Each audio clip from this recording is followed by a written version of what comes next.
Somebody said, Chris, I don't have anybody who's faithful in my life right now. Here's my answer. Here's my suggestion to you. If you don't have anyone that's faithful in your life, then you focus on being faithful to somebody else. Write this principle down. Wholeness is always attracted to wholeness. If you're in a season and you lack something, focus on becoming what you lack. Someone says, I don't have any healthy people in my life. Focus on being the healthiest person you can be. Because wholeness is attracted to wholeness. Turn to 2 Timothy chapter 4, verse 11. 2 Timothy chapter 4, verse 11. 2 Timothy chapter 4, verse 11.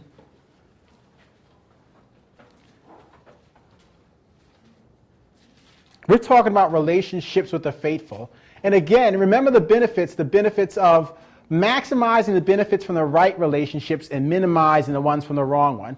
Before we even go any further, I want this to be interactive, so to speak. I want you to focus on this. Make a list right now. Who are some of the people that the Lord's used to be very faithful to you? Right now. Just make a little list. Is it a parent? Is it an auntie? Is it a friend? Who are the people that you don't want to be casual with those relationships? Who's your Jonathan if you're David? Who's your Joshua if you're Moses? Who's your Timothy if you're Paul? He used the phrase that Timothy was like-minded with him. In the Greek, that meant same or similar soul. Who are the people who are similar soul to you? Here we go, 2 Timothy chapter 4, verse 11. It says, only Luke is with me. Get Mark, bring him with you, for he is useful for the ministry. Now, we talked about this before, but obviously he wrote the book of Luke, but the name Luke is only mentioned 3 times in the New Testament. Yet to Paul, when things were rough for him, when he was at his worst moment, his last moment, he said, only Luke is with me. What's my point? He was basically saying at that date, at that time, at that moment, only Luke was faithful to him and was present there. Obviously, there are other people who were faithful, but only Luke was a faithful person who was present. And I got this directly from one of my instructors when I was at Bible school. But let's have a little quiz for you trivia buffs. Some of these you'll get, some of them you won't. But I'm just going to rattle off a couple of questions, see if you can answer them.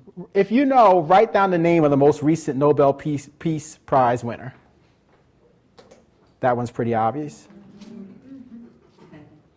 Next, write down the name of a Pulitzer Prize winner in any category. Someone who won a Pulitzer Prize.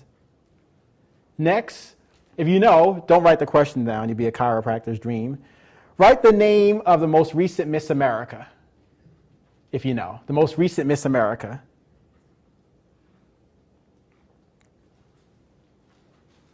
Next, write the name down of an Academy Award-winning actress and an Academy Award-winning actor. Write the name down, if you know. The most recent, during the recent award ceremony. Next, write the name of the first person to walk on the moon. The name.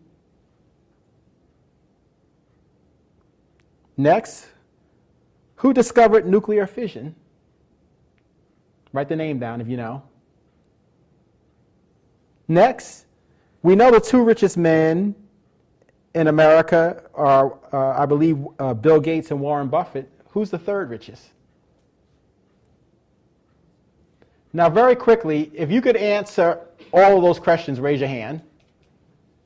Raise your hand if you can answer 6 of them. 5, 4, 3, 2, 1. Raise your hand if you can answer any of those.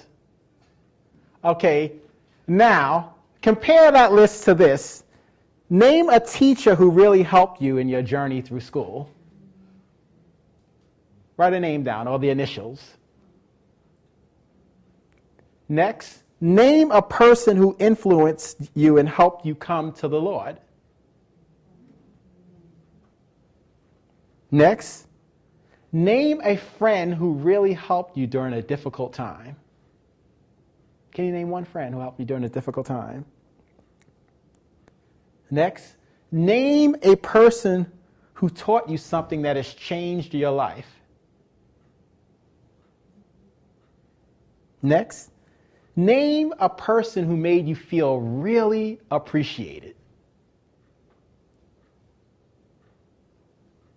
Next, name someone whose example has inspired you to become a better person.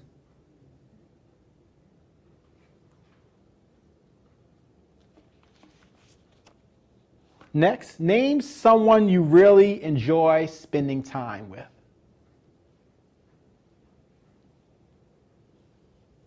And last, name a person who really encouraged you.